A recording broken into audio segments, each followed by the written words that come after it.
Olá, olá! Sejam todos bem-vindos, todas, todes. Aqui sempre cabe todo mundo. Muita gente chegando, que coisa boa.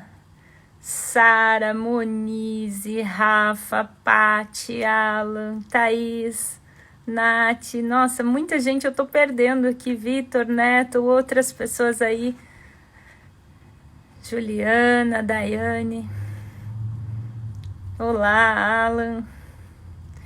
Que bom, sejam todos muito bem-vindos, bem-vindas. Hoje, dia 19 de julho, a professora Luciana Cordeiro já está aqui conosco e eu já vou chamar minha amiga para a gente já começar a conversar. Que alegria! Sejam todos bem-vindos. Muita gente chegando aqui. Oi, Lu, minha amiga. Oi, como é que você tá? Tudo bem? Tudo bem e você? Tá me ouvindo bem? Tô ouvindo bem. E você? Tudo ótimo. Que saudade de você. Tá linda. Tá linda, mulher. Olha só, eu ganhei essa pashmina sua quando nós fomos para palestra no Peru. Você lembra disso? Lembro, ela é linda. Combinou demais com você. Obrigada, minha amiga. Obrigada pela sua amizade, pelo presente que eu nunca mais esqueci. E hoje eu sempre sou friorenta, então eu sempre estou com os meus paninhos aqui, né? E o sabão tá latindo aí já. Ontem o sabão me pregou uma peça na hora de uma fala. Foi uma coisa. Lu, minha amiga, minha defensora das águas, né? Menina das águas. É um prazer enorme falar com você. Que bom, que saudade. E esse tema que é tão importante, né? Sempre foi, mas na atualidade tem sido mais ainda. Lu, tem muita gente entrando aqui.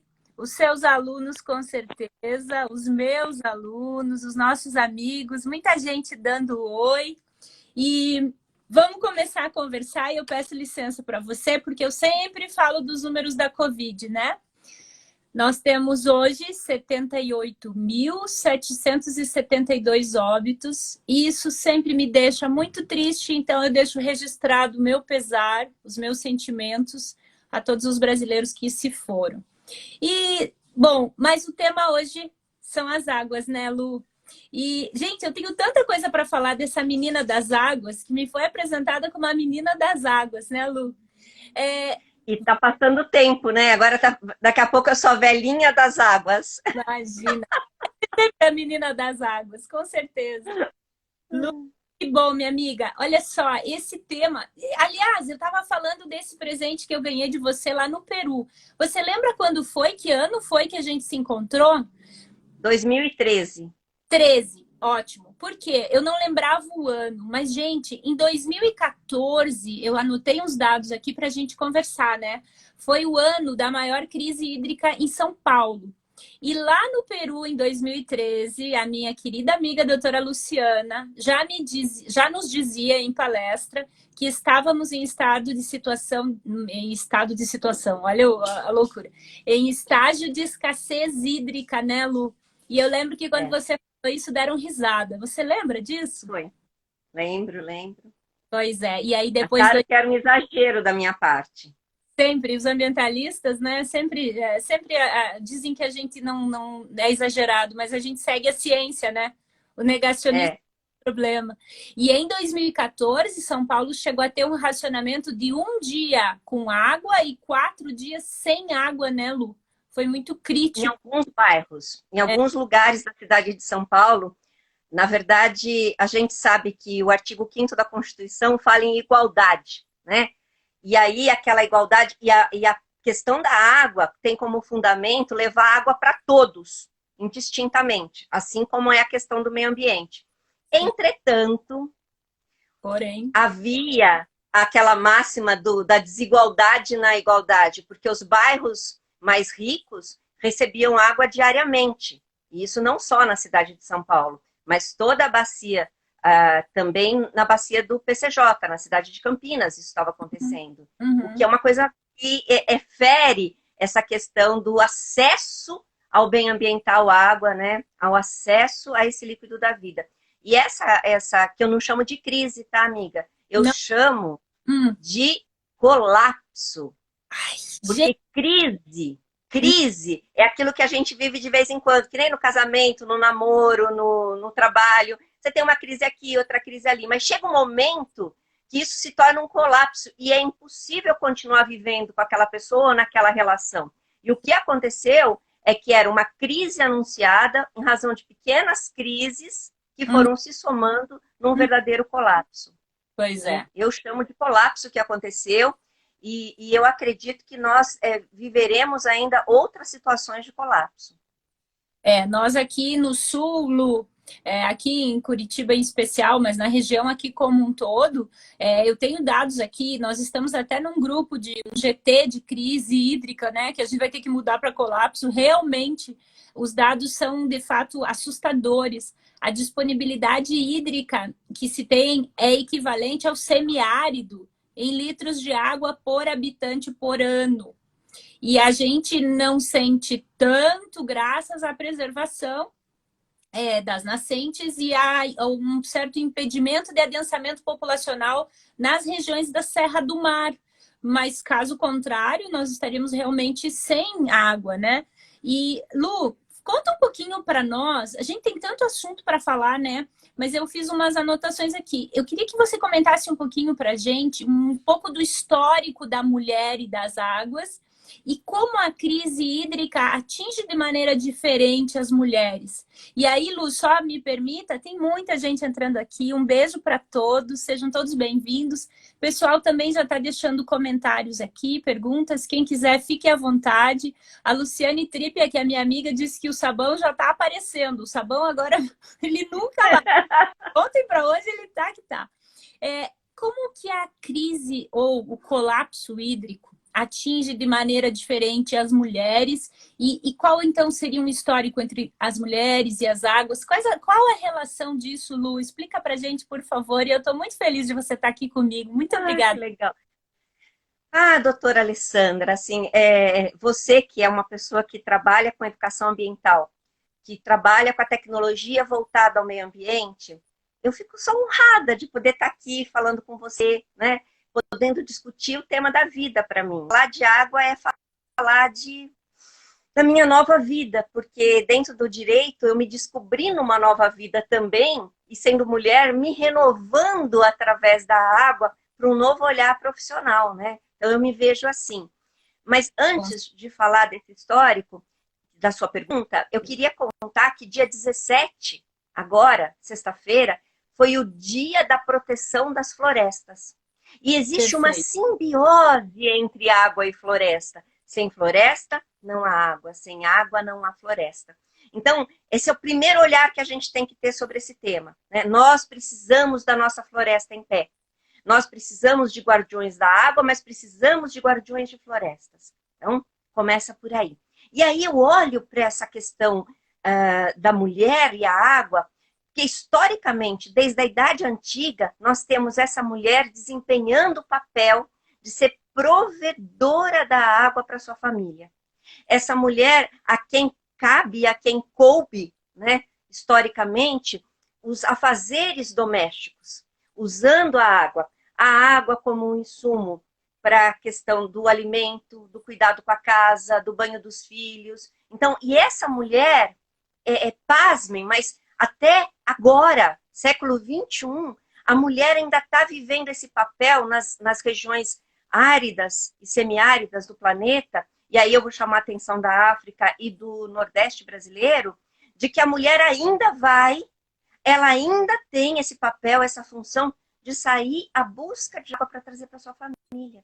E um estudo de 2018 apresentou uma coisa impressionante, o estudo do BIRD, que é o fato de que cada 4 meninas na escola, uma abandona os estudos porque tem que ajudar a família para buscar água. Né? E esse estudo é na América Latina.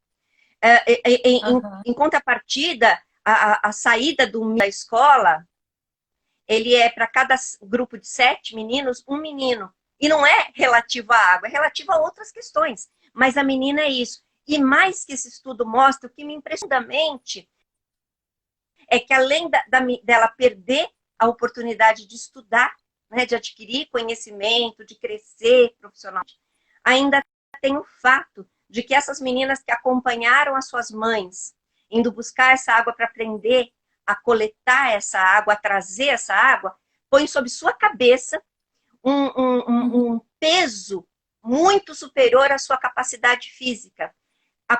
Olha, ocasionando o achatamento, esmagamento até dos ossos e do próprio diminuição do crescimento do cérebro.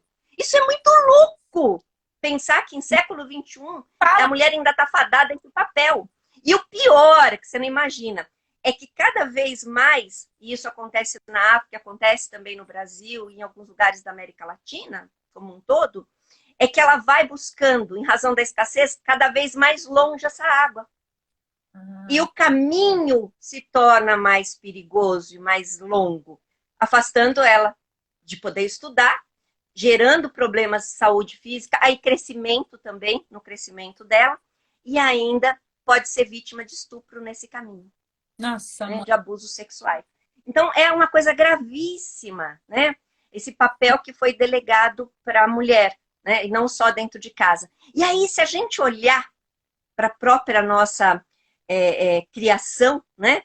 Desde o momento da concepção, essa água está presente no líquido amniótico. E essa água, né? As primeiras semanas de gravidez, a mulher vai formar, enquanto está a multiplicação da célula, ela está formando o saco gestacional com o líquido amniótico. Aquela água é a própria água do corpo daquela mulher, onde aquela criança vai ser formada. E ela vai, olha, ela é tão especial isso, né, daquele líquido amniótico, onde a vida está sendo formada, crescendo, crescendo, crescendo, é que aquele líquido amniótico, aquela água primeira, a criança se desenvolve ali, ela bebe aquela água, que é o seu alimento, né? Ela tem todo tem umas mitologias até, né? Das regressões talássicas, né? De sempre a gente sonhar com água, sonhar que está se afogando, que tudo isso está ligado a essa questão do gestacional, do líquido amniótico, e ela ainda serve de proteção para essa mulher gestante, no caso que ela venha sofrer algum acidente. Então, é a água que dá vida, é a água que protege, é a água que alimenta, é a água que acalenta, né? É uma coisa muito forte, né? Essa ligação, mulher, a própria água que está presente na amamentação, né? Então, está toda ali a nossa formação, a nossa estruturação no líquido água. É forte, é bonito isso, é poético isso. Sabe por que eu sou apaixonada por essa minha amiga? Assim como todas, mas Lu, esse seu relato realmente é emocionante, né? Eu comecei a fazer as lives aqui exatamente porque a violência contra as mulheres aumentou sobremaneira e nós precisamos empoderar cada vez mais as nossas meninas, as nossas mulheres e valorizar o protagonismo de mulheres como você, que são tão apaixonadas pelo tema e que detêm tanto conhecimento técnico. Isso realmente é algo que faz a diferença. A paixão pela causa e o conhecimento. Então, esse é o objetivo. Tem muita gente dando oi. Eu não consegui acompanhar isso, né? Aqui.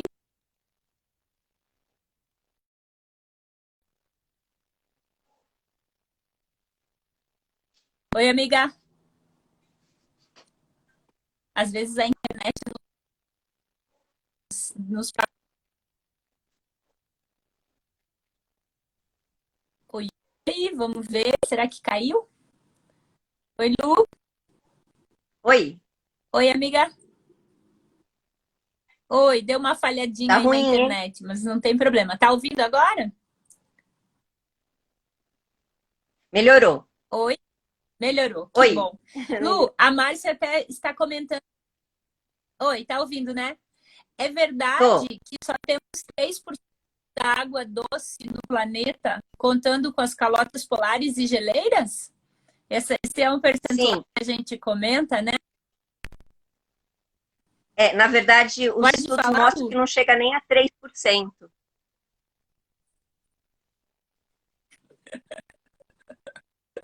É assustador, né, gente? Pode falar, tô ouvindo, Lu. Pode falar, amiga. Oi. Então, os estudos mostram que não chega nem a 3%, na verdade é em torno de 2,7%, contando sim as calotas polares, mas a gente tem em torno de 22% desses 2,7% no subsolo, como água subterrânea, 70% nas calotas polares, que é a água em estado sólido. Nós temos 1,5% em torno de uns 4% na atmosfera, como os rios voadores. Então, ele está distribuído dentro dos estados sólidos da água, né, dos estados do ciclo hidrológico, estado sólido, líquido e gasoso, esse percentual, e de forma muito irregular no planeta. A água líquida, nós temos o Brasil como detentor de cerca de 13% de toda a água doce líquida do planeta. Mas se a gente for contar quem tem mais água em estado sólido, vai ser o Canadá, né? Isso é bem interessante também. Mas a líquida pronta para o uso está aqui no Brasil. E aí, Lu, às vezes as pessoas perguntam assim, como que com tanta água doce disponível, como é que falta água, né? Esse é um tema interessante, né? Olha, a gente pega o território brasileiro... Pode falar, pode falar. Pode falar? Se a gente pegar o território brasileiro, né, de dimensão continental, que tem esse percentual tão elevado, de quase 13% da água doce em estado líquido do planeta, né, e for olhar para a questão geológica, geográfica e climática do planeta, do Brasil, nós vamos encontrar 6 biomas, nós vamos encontrar situações tanto geológica, geográfica, climatológica, distinta ao longo dessa regional do país.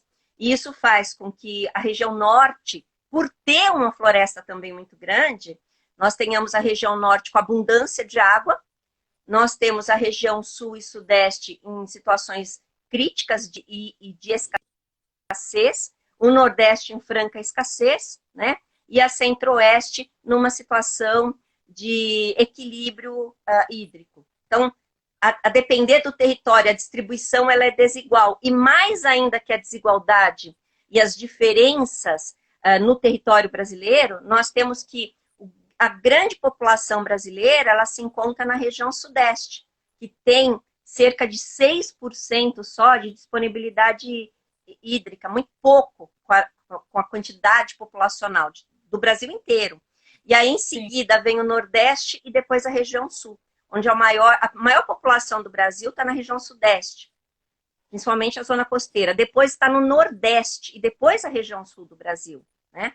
Então, a gente vai ter aqui regiões críticas em distribuição de água e com uma população muito grande. E esse aumento populacional, essa questão da urbanização, faz também que o solo seja impermeabilizado e que quando tem chuva ela não consegue infiltrar para reencher aquífero, né?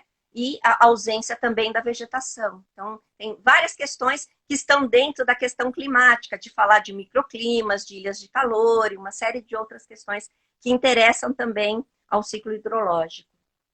Então, não dá para olhar, olha, uma coisa importante para quem está ouvindo, não dá para olhar de meio ambiente dissociando, olha, água, vou falar de água, dissociando da urbanização, do papel do homem, da indústria, da floresta. Não dá, é todo um conjunto, né? E isso é muito sério, isso é muito importante.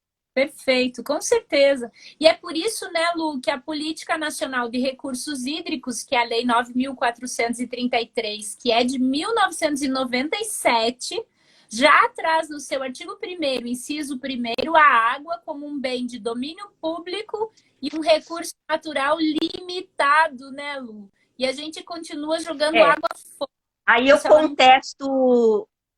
eu contesto esse inciso 1º. Porque ela chama, já contesto, ela chama a água de um bem de domínio público, né? Quando, na verdade, em 88, a Constituição instituiu o meio ambiente, os seus elementos, né? Todos os recursos ambientais e as funções ambientais como bens ambientais, ou seja, de natureza difusa e não mais de direito público. E isso gera confusão para o intérprete da lei, né? Acha que a água é do Estado e não do povo brasileiro, né?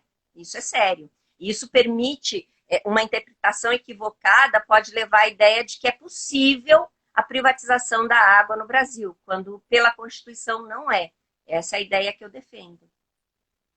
Eu também defendo essa ideia, concordo inteiramente com você. A água e saneamento são direitos humanos fundamentais, né, Lu? A gente pensa igual e a gente a gente estuda isso. Eu aprendo muito com você sempre. E realmente, você sabe que agora, quando falei, até não tinha pensado nisso. Mas realmente é uma falha da Constituição, essa visão da Constituição, sem dúvida alguma.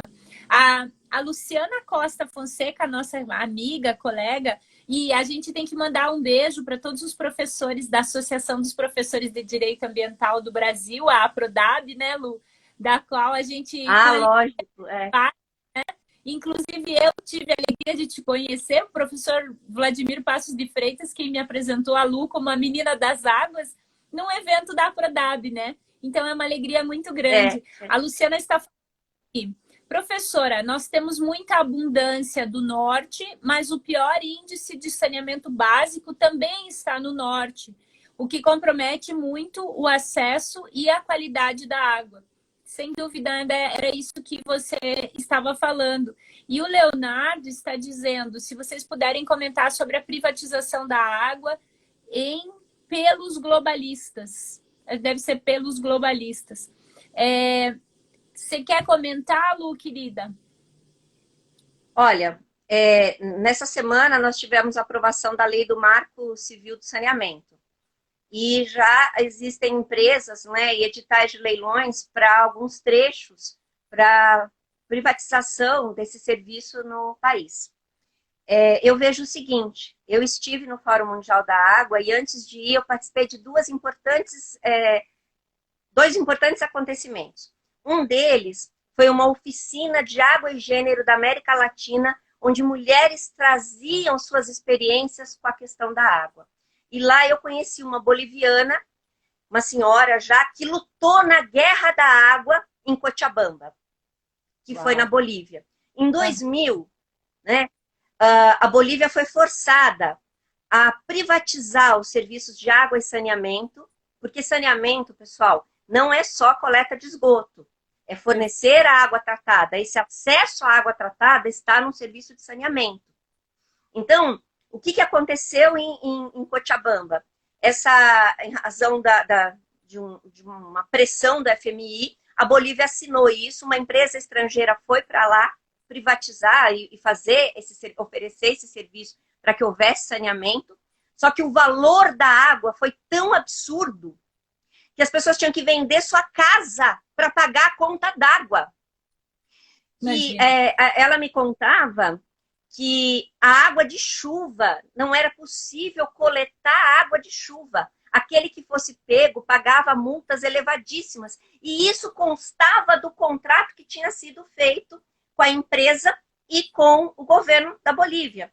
E aí, em 2000, o Evo Morales era um jovem, junto com essa senhora, eles eram todos jovens, e eles formaram um grande grupo, mas liderado por mulheres. Mulheres que defendiam seus filhos, mulheres que defendiam o acesso à água, mulheres que sabiam que elas que eram a força de buscar e prover suas famílias historicamente com a água, com bem ambiental água. E eles lutaram e saíram vencedores. Vencedores nessa guerra da água. Esse contrato e essa lei que criava essa possibilidade do contrato, essa lei deixa de existir. Essa lei ela perde sua vigência, né? E é uma coisa fantástica, né? Depois, outra do México, que me contou que a região que ela participou também no movimento, que houve uma guerra da água também no México, na vila, que eram os Massarruas, onde alagou-se a comunidade para que passasse água pelas empresas que estavam privatizando a água, para levar para quê? Para os bairros ricos. Essas pessoas estavam ali, não tinham acesso à água e ainda perderam suas plantações. Então as mulheres formaram um exército, o Exército Zapadista de Mulheres em Defesa da Água. E saíram, isso foi em 2004, elas pegaram pedaços de madeira e talharam armas de madeira e saíram para as ruas lutando e ganharam, assim, visibilidade internacional. Isso fez com que também essas pessoas pudessem ter êxito nessa luta. E o resto do mundo, a gente vai vendo. Hoje o Chile tem a água privatizada. Muita gente não está tendo acesso à água. A Europa, várias cidades estão desprivatizando, porque eles viram que isso não vai funcionar, isso não funciona. As pessoas não vão conseguir ter acesso, porque a água vai ter um valor muito elevado. Para vocês terem ideia, escuta essa. Momento de pandemia. Eu ligo a televisão, eles mandam eu ficar em casa. Se eu fico em casa, eu gasto mais água, eu faço mais comida, eu vou limpar a casa, ou... e ainda, lave a mão, lave a mão, lave a mão. E álcool gel no início era absurdamente caro. E não deixa de ser caro nos dias de hoje. Mas lave a mão, água e sabão. O vírus morre com a água e sabão. Eu preciso de água. Vejam só, 16 dados de 2020, de março de 2020, de 22 de março de 2020, Dia Mundial da Água. 16,38% da população brasileira não tem acesso à água tratada. Isso significa, amiga, 35 milhões de pessoas, o que corresponde 3 vezes a população de Portugal. E aí, no momento de pandemia, imagina o sofrimento de uma mãe, de uma mulher que não consegue fazer seus filhos lavarem a mão porque não tem água. Onde a gente vive ainda com a nossa população numa situação de imensa desigualdade social. É o escancarar as desigualdades cada vez mais. É desemprego, é miséria, né? Lu, é loucura, é muito triste. Fala o número de novo, porque para mim cortou bem na hora que você falou, e esse número é muito importante. Olha, muito triste. É do Trata Brasil, Trata Brasil de março de 2020. 16,38% da população brasileira não tem acesso à água tratada. Que é para todo mundo ouvir, ficar bem claro, né, Lu? Sim. O que significa 35 milhões de pessoas. É muita... O que corresponde, para vocês terem ideia, a 3 vezes a população de Portugal. Sim, sim. É absurdo. É assustador. É assustador. Claro. E aí, a gente vai por igualdade, né, Lu? Hã? Como é que a gente vai falar em igualdade se a pessoa não tem nem acesso à água e nem tem o saneamento, né? E nos tempos de pandemia que a gente está vivendo, onde a água ela passou de ser o líquido da vida, aquele que faz alimento, que é insumo para atividades, como também a higiene se torna número 1. Claro. Porque ela está já associada à questão da própria existência humana, senão eu posso me contaminar. Né? Por favor. Quantas pessoas não estão aí com a mão de tanto, né, lavar as mãos, até com a mão ressecada, não é? De medo da doença, né? Então, isso é muito sério, né? Isso é muito sério. Sem dúvida, sem dúvida. Inclusive, a Luciane Trippe, a nossa amiga, fez exatamente um questionamento nesse sentido e você já respondeu, mas eu queria agradecer a Luciana e, em nome dela, agradecer a todos que estão participando. E a Luísa Fiuriati também é nossa amiga da Comissão de Direito Ambiental da UAB do Paraná, Lu, e ela faz uma pergunta muito interessante que vai no sentido do que você está falando. Ela fala assim: a professora Luciana pode falar sobre os instrumentos de gestão da água nas cidades? Por favor, Lu. Olha, o que nós temos hoje, e que é muito importante. O primeiro grande instrumento de gestão é a questão da outorga. O que é a outorga? É um ato administrativo que autoriza uma concessionária d'água, uma indústria, uma fazenda, um grande agricultor, a coletar, a captar a água do rio, né, ou do aquífero, para depois tratar e usar no seu processo produtivo. E no caso de uma concessionária de água, a tratar essa água e distribuir para a população. E essa outorga, ela também tem uma dupla função, que há uma outra outorga, que não é da captação, mas é a outorga para o despejo daquela água servida, né, daquela empresa. E isso vai estar de acordo com outro instrumento, que é o enquadramento dos rios. Então, cada rio, cada corpo d'água, ele tem o quê? Um índice de qualidade, um índice e aí questões muito técnicas, químicas, mas que seria o quê? Aquela classe do rio, a qualidade que aquela água tem. Então, quando há devolução dessa água, ela tem que estar sempre melhor que aquela água que foi captada ou que está presente no curso d'água. Então, eu tenho essa importante atuação. E é importante saber esse enquadramento para saber como é que eu trato essa água. E se essa água, vejam, se ela é própria para o turismo, se pode nadar naquele rio, se ela é própria para consumo, para ver qual uso que eu dou e qual tratamento que eu tenho. E aí chega, ligado ao enquadramento, a própria qualidade dessa água, né? E aí, na qualidade, que eu vejo que nós temos o maior problema brasileiro. Nós temos uma portaria, hoje é uma portaria conjunta, de 2011, que trabalha a questão da qualidade da água. Acho que é 2.914, se não me engano o número. E essa portaria, pessoal, ela estabelece quais são o índice necessário de cada produto químico presente na água para que essa água seja tida como potável, tá? Pois bem, senhoras e senhores, eis a grande questão. Não prevê a retirada dos contaminantes emergentes da água. Não prevê a retirada de produtos, que aí eu vou explicar o que é contaminante emergente. Antibióticos. Os químicos todos, né, Lu? Todos os químicos de shampoo, de creme, que a gente usa cotidianamente. Então, aquela ideia também da mulher, da beleza, de usar água para o banho, para o cabelo, com produtos químicos, ao mesmo tempo que ela se embeleza, ela leva essa água contaminada, esses produtos químicos para a água. Quando a gente toma um antibiótico, quando a gente toma um anticoncepcional, a gente secreta com parte da urina também um percentual desse medicamento. E isso vai para a água. Sim. E não está previsto na legislação brasileira que no tratamento... Ai, eu fico louca com isso. Que no tratamento seja retirado esse percentual de contaminantes. Sim. Então, a qualidade da nossa água ainda é algo que me preocupa muito.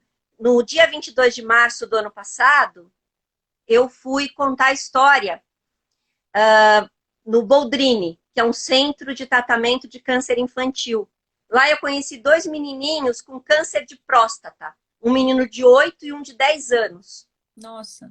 E aí ele me perguntou se a Clara, e eu levei uma boneca da Clara, se ela era amiga dele, se ela era boazinha, ou se ela era a água envenenada que deu câncer nele. Porque um dos estudos eu só tinha vontade de chorar. Eu só tinha vontade de chorar. Eu me arrepio. É impressionante. Então, a doutora Silvia Brandalize, que cuida desse centro, ela me mandou vários artigos a respeito disso, de associar novos tipos de câncer, a feminização, e eu já tinha estudos sobre a feminização de répteis, peixes, animais com anticoncepcionais. Uhum. E aí agora o temor até como é que vai ser as futuras gerações com essa contaminação na água, né? Essa é uma luta que a gente tinha que, sabe, todo mundo assim, arregaçar. E aí, meus alunos Unicamp, vocês que estão aí ouvindo agora, fico feliz, mas eu quero que vocês nos ajudem, arregaçar as mangas para lutar por isso também. Algo muito importante. Existe um grupo do Ministério Público Federal, que é o Conexão Água, que vem lutando por isso, né? Isso é muito sério. E aí a gente vai ter a falsa fantasia de beber água mineral, dita mineral. A Luísa acabou de perguntar, uma opção para a qualidade da água é beber água mineral? Não, não. Porque a gente não sabe de verdade qual água a gente está bebendo. Eu não sei se alguém já conhece, já assistiu palestra com o professor Paulo Afonso Leme Machado, mas todo lugar que ele vai, ele leva a própria garrafa de água dele. Ele não bebe água em nenhum lugar, ele leva a água dele. Porque a gente não sabe qual é a qualidade da água que a gente vai encontrar. E olhem os rótulos. O rótulo não pode ter nitrato nitrato, anotem isso, acima de 10. Não pode ter nitrato acima de 10. A lei brasileira permite 50, mas acima de 10 ele já começa a ter efeito acumulativo no organismo e pode gerar câncer. Isso é gravíssimo. Isso é gravíssimo. Eu fico louca com tudo isso. Lu, é de dar gritinhos, né? Você não tinha dado um gritinho. Mas aí é aquele gritinho de ao contrário, né? De horror, né? De horror. É, realmente, sem dúvida alguma. O Alan está comentando exatamente sobre essa questão aí, também em relação aos medicamentos antidepressivos. E, infelizmente, a depressão é uma doença que está atingindo as pessoas realmente em larga escala, né? Enfim. E o Lu... A Lu... Ai, gente, eu tô meio cega aqui. Deixa eu ver se eu consigo ampliar. Ai, consegui ampliar. O Lu Gás GF. Pode pedir para a doutora Luciana comentar um pouco sobre o uso da água pelo agronegócio? Então, a questão do agronegócio, ele vai pautar para mais um assunto, tá? Vão ser 2. Uhum. Primeiro, é a questão realmente da necessidade e do grande consumo de água pela ausência ainda de implantação de técnicas que usem a menor quantidade de água nos processos agrícolas. Eficiência. E aí, junto com isso, você tem um uso maior de defensivos também. Gravidade. Esses defensivos contaminam o solo e podem contaminar a água subterrânea. Aí nós temos problemas. Mas o segundo ponto que eu chamo a atenção para a questão do agronegócio não é nem a quantidade, às vezes excessiva, de água que se usa em alguns processos, mas é a chamada água virtual. O Brasil, pessoal, é o maior exportador de água do planeta. Porque, olha, imaginem outros países que não têm água, que não têm território, compram o nosso grão, compram a nossa carne, e nós que ficamos com todo o prejuízo, porque eles levam, né, a chamada água virtual, eles levam nesse processo produtivo uma quantidade imensa de água que foi gasta nisso. E o pior, não é computado na cobrança do preço daquele produto, aquela quantidade de água que é retirada do nosso território. Existem alguns estudos muito interessantes na Unicamp, no Instituto de Economia, sobre água virtual. E as tabelas que mostram tudo, direitinho, quanto é que você gasta para a produção de tudo. Então, você tem essa questão, né? Você tem isso. Então, as pessoas olham o PIB, olham a balança que entrou dinheiro, mas deixa de olhar que muita água foi embora nesse processo. Também, né? Com certeza. Além de deixar a contaminação pelos defensivos, né? Isso porque eu não estou falando agrotóxico, né? Porque, imagina, se é tóxico, faz mal. Então, não é agrotóxico, né? Sim. Sem contar o desmatamento também. Então, são tantos... Também. Aí. Eu preciso mostrar a minha coleção. E aí, eu quero que você fale...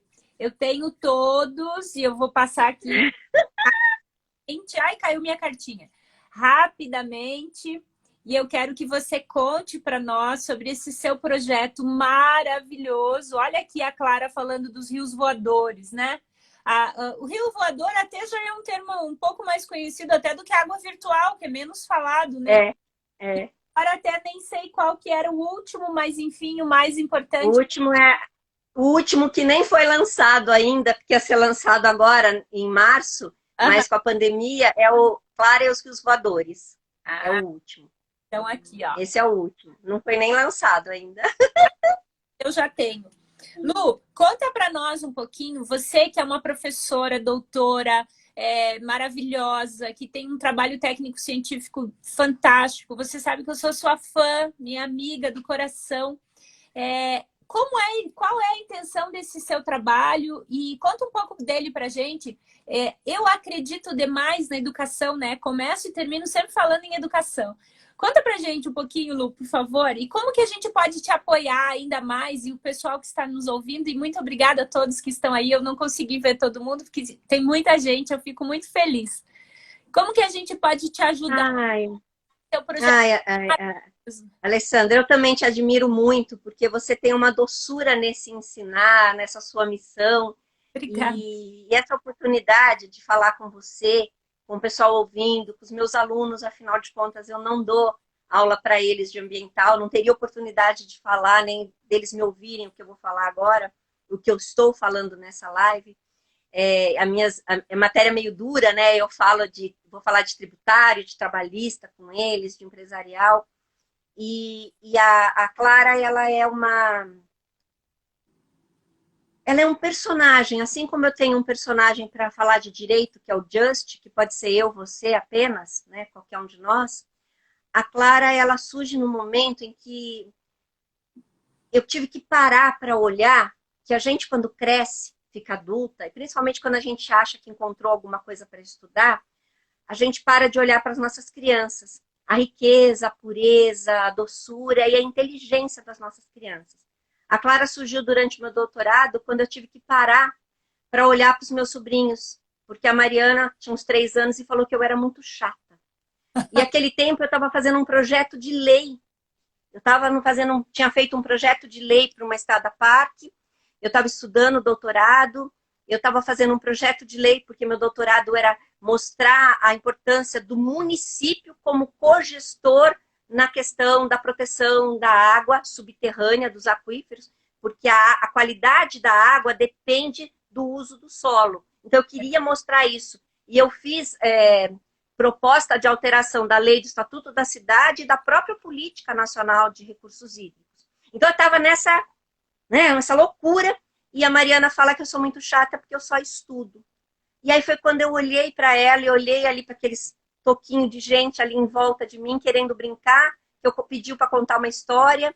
E por que não contar a história do que eu estava pesquisando, né? Mas aquilo foi uma chamada de atenção, e isso serve para todos nós.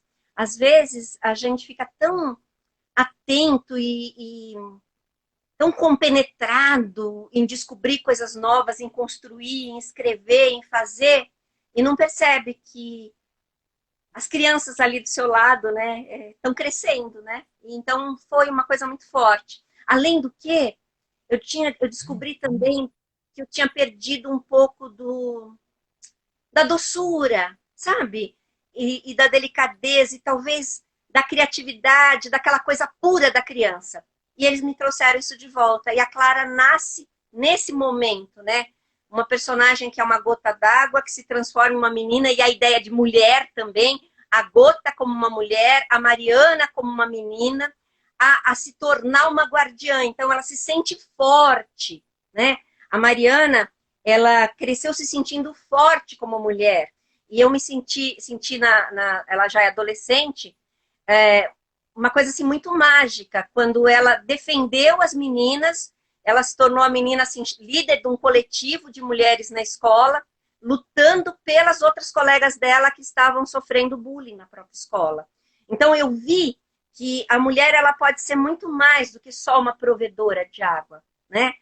Você pode criar sua filha para ser uma guardiã, uma guerreira de uma luta, que vai além da água, né? Então, as histórias foram nascendo. Então, primeiro a Clara surge, se transforma em uma menina, se torna a melhor amiga e aparece de tempos em tempos com missão para ela e para os outros personagens. Então, a missão da reciclagem, de discutir a poluição, sempre trabalha com a ideia de trabalho em equipe, amizade, trabalho em equipe, fazendo deles também aqueles que vão ser porta-vozes dessa nova notícia.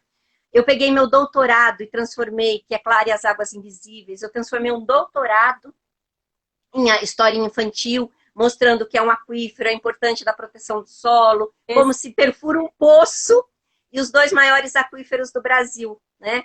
Que é o aquífero Guarani, que está por baixo de 8 estados brasileiros e mais Uruguai, Paraguai e Argentina, e o Alter do Chão, no norte do país, que é o maior aquífero em quantidade de água do planeta. Nós temos a maior caixa d'água líquida do planeta. E nesse solo, empresas estrangeiras já compraram área.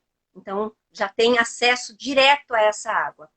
Aí, depois, eu vi que precisava incluir mais. Então, eu tenho uma criança na 4ª história, que a água do dia a dia fala de hidratação, fala do cuidado com o outro, cuidado com o idoso que deixa de beber água. Aí eu tenho a criança negra, eu tenho a criança cadeirante, eu tenho a criança autista. Então, cada um tem uma linguagem própria para você levar ao encantamento.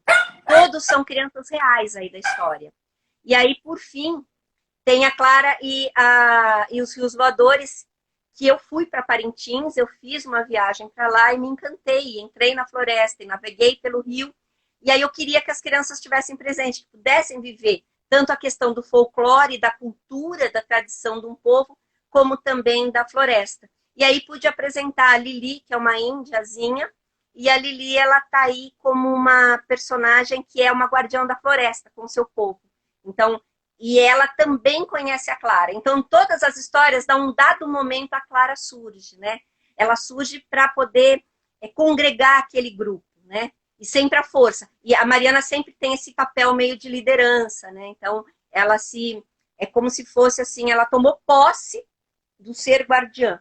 E na vida dela, ela fez isso na escola. Então, foi muito emocionante. Eu consegui chegar até fazer denúncia para o secretário de Estado de Educação em cima da documentação que ela coletou na escola. Foi muito legal, foi muito louco. Você saber que você faz parte disso, né? Maravilhoso. Então a gente pode, as nossas crianças são inteligentes. Outra coisa que é importante, a gente subestima as nossas crianças, usando vocabulário muito pobre, e não precisa. Em cada texto tem palavras novas, tem a simbiose, tem a questão da evapotranspiração, então termos da biologia, da química, da física que vão complementando o conhecimento, não é só uma historinha. É fantástico. E aí tem algumas escolas usando como material paradidático já, você acredita, amiga? Amor, que dá gritinhos, hein? Esse é!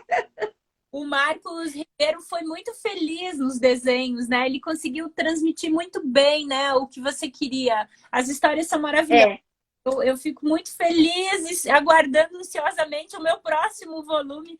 E Lu, tem muita gente perguntando como faz para comprar, para adquirir, para ajudar o seu projeto, Lu?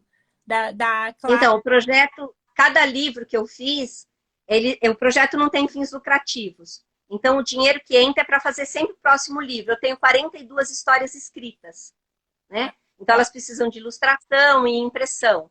Sim. Então, eu faço campanhas na internet, quando eu vou lançar um livro, mas aí, para comprar, eu criei um blog, chama Olhar Águas. Blogspot, Olhar Águas. E tem o próprio e-mail da Clara. A Clara tem um e-mail, que é claragottinha@uol.com.br. Depois você me passa, quando eu salvar, eu já salvo com essas informações. Tem muita gente... Ai, que legal! Claro, com certeza. Tem muita gente perguntando de várias partes do Brasil que querem te ajudar com esse projeto que é maravilhoso, né? Com certeza.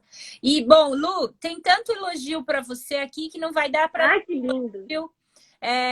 Tem muita gente... a Anne falou, parabéns, Ali, por ter escolhido muito bem as participantes das suas lives, aprendo muito a cada dia. Eu fico muito feliz, porque a nossa ideia realmente é compartilhar o conhecimento e empoderar cada vez mais as nossas mulheres, tendo como exemplo mulheres fantásticas como você, Lu. E muita gente perguntando, a Marita já colocou o blog aí, obrigada, Marita, nos ajuda. E, Lu, a gente tem 10 minutos, 12 minutos. Vamos deixar uma mensagem, então, final para as nossas meninas, para as nossas mulheres, para todos e todas, né? Uma mensagem de amor, de união em relação às águas também, por favor, minha amiga. E muito obrigada. Admiro demais o seu trabalho. Estava com muita saudade de você. E a gente... Eu também. Tentar simplificar as coisas, né, Lu?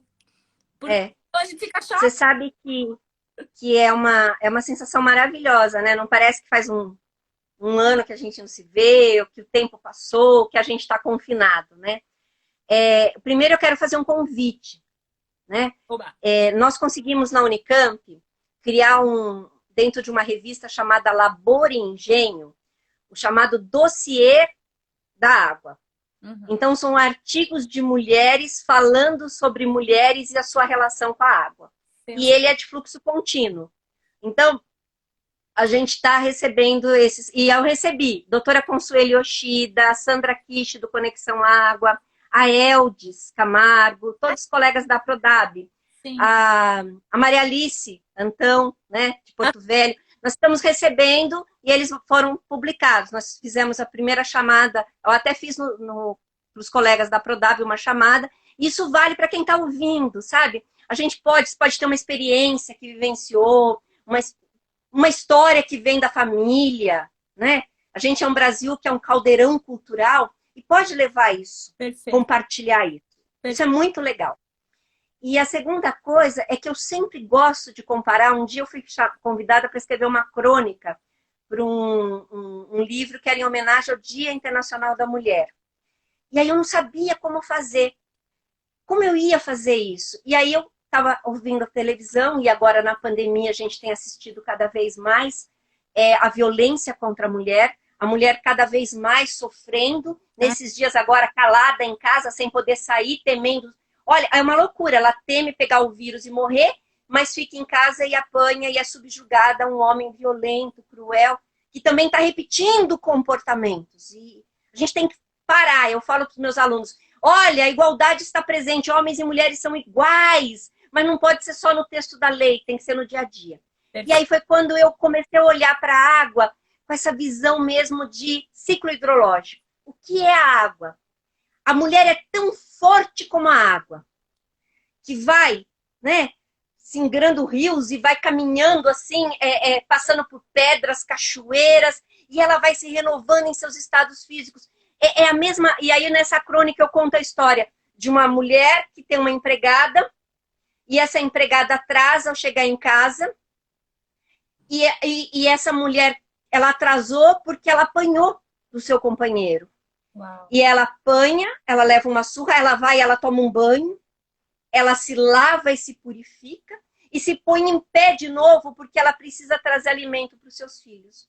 Então é ela se renovando, assim como a água faz, que muda do estado líquido, sólido, gasoso, deixando a poluição, deixando contaminantes todos, e ela se renova, se transformando. E a mulher faz isso. Ela tem uma força tão grande como a mulher que aquela água nas cachoeiras, de uma força imensa. E ela se banha, deixa o sangue escorrer, a sujeira sair, as lágrimas que escorrem juntas também, tudo isso para renová-la, para que ela esteja em pé de novo, para cuidar de si e da sua família, até que o dia ela tenha coragem de largar esse homem, ou então este homem possa respeitá-la como tal. E é isso que a gente tem que aprender com a água, a se renovar sempre. Isso vale para a nossa vida, vale para o momento de depressão, vale para tudo. Nós temos que aprender com a água. Quando fecha um caminho, a água passa e acha outro caminho para continuar a sua jornada. A gente precisa aprender com a água. Às vezes a gente não percebe isso. De que às vezes as nossas portas se fecham, a janela se fecha, a gente fica sem caminho. Eu não tenho por onde ir. Faz como a água, acha um outro caminho, dá a volta, mas continua a sua jornada. Não desanima jamais. Não desanima jamais. Isso é sério. E eu falo isso para vocês porque um dia eu ajoelhei e pedi a Deus, eu como advogada, cuidando de processos de menores, chorei, especialista em direito processual penal e com processos, me sentindo incapacitada diante da justiça que eu não via como justa. E eu pedi uma renovação na minha vida, né? Como a água mesmo, mas eu não sabia como eu pedia. E naquele momento a água entrou na minha vida me ensinando a sempre ir em frente, sempre ir em frente. E aí chegou um dia que eu pedi para Deus me dar um marido, eu queria um homem de Deus para eu casar. E aí eu já estava no mundo das águas, e eu digo que eu fui levada, né, nesse navegar, nesse caminhar no mundo das águas, eu encontrei inclusive o amor. Então, é tudo isso, né? A água a gente tem que aprender com ela, a se dobrar, a mudar de estado, a achar outro caminho, mas não parar jamais. Não Não desanimar jamais. Não desanimar. Eu chorei, né? Eu choro com você, chora, a gente ri, meu Deus. Mas a gente faz como as águas, a gente não desiste, né? Não desanima. Realmente, vocês entenderam por que eu amo as minhas amigas? Tem como não amar. Ai, Lu, que saudade. Ai, linda. Oh, minha amiga amada, eu realmente estou aqui tentando me conter, mas é uma felicidade muito grande ouvir uma pessoa tão maravilhosa quanto você como eu falei antes, com tanto conhecimento técnico-científico e tão humana, tão maravilhosa. Olha, eu não vou conseguir falar todos os comentários, as pessoas estão realmente elogiando demais todas as tuas palavras, a tua sensibilidade. E você, Lu, é realmente um exemplo, é um grande privilégio ser sua amiga. Com certeza, obrigada. Pensam isso também, é um privilégio. A recíproca é verdadeira, eu também tenho esse privilégio de ter sua amizade. Coisa boa, né? Olha, pessoal, meus alunos, no povo de direito ambiental, nós somos assim, sabe? É uma troca constante de amor. É isso que acontece. Não dá para falar de meio ambiente se não tiver isso. Afeto, amor, cuidado. E, Lu, a nossa querida amiga Eliane Moreira nos falou esses dias aqui atrás, numa live que eu fiz com ela agora há alguns dias, e ela disse assim, a nossa geração, eu, você, a ele, a gente aprendeu que nós, mulheres, não precisamos competir. Então, isso é algo muito importante. As nossas meninas que estão nos ouvindo, nós precisamos nos unir aos homens maravilhosos da nossa vida, né? Eu sempre falo meus irmãos, do meu marido. Você falou do Ali agora, né? Do seu marido. Então, assim, nós precisamos nos unir realmente para cuidar da natureza, para cuidar das águas, para cuidar dos animais. E é isso que a gente realmente acredita, cada um fazendo a sua parte, mas efetivamente agindo, né? Não dá mais para ficar teoria. Juntos, sem diferença, sem competição. E o meu coração se enche de alegria. Que alegria! Foi maravilhoso. Muito feliz de ouvi-la, muito feliz de poder compartilhar isso. Eu vou encerrar porque eu quero salvar essa live. E eu já vou deixar o convite, porque a gente vai conversar na próxima live com a nossa amiga Solange Teles da Silva. Ai, maravilha! Olha lá o gritinho. A Solange, que também é uma querida amiga, também doutora, pós-doutora, pela Sorbonne. São mulheres guerreiras, são mulheres maravilhosas, que respeitam o próximo, seja ele quem for este próximo, né, Lu? A natureza, os animais, todas as pessoas. Minha amiga, gratidão, muito obrigada. Obrigada, eu que agradeço. Eu termino essa live realmente emocionada, realmente com as energias renovadas. Isso também passará. E nós temos que ficar firmes e fortes. Lu, muito obrigada. Obrigada. Um beijo a todos. Beijo a todos. Um beijão. Até. Beijo. Tchau. Obrigada. Tchau, pessoal. Tchau, tchau, gente. Obrigada. Beijo.